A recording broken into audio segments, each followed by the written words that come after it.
Efa nahazo filazana loza manambana ny faritra Vatovavy sy Fitovinany androany alatsinainy. Efa tazana ny fahofateny amin'ny lalana ny Sainamavo mampitandrina ny mponina.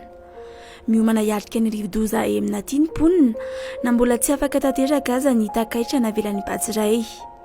Nanomboka ny alatsikelikely tamin'ny trano fonenana ireo monina amin'ny faritra akaiky rano.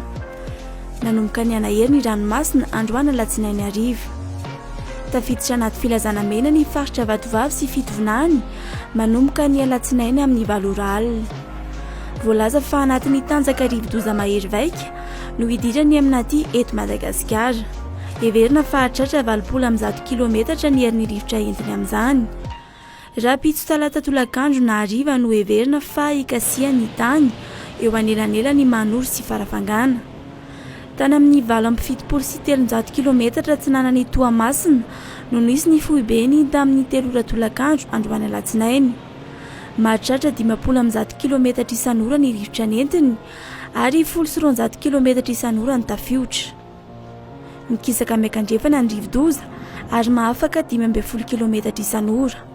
Raha ny voalaza ny sampandraharapa mantatra ny toetrandro, dia mety hatanjaka kokoa noho ilay rivodoza Batsiray i Eminaty. Ahina vesatra ho izy ny takaitra velany raha ratsy ny fiomanana. Voalaza fa faritra marefo ireo efa niara-ny Batsiray ny akamarony no andalovany Eminaty manomboka rapitso talata.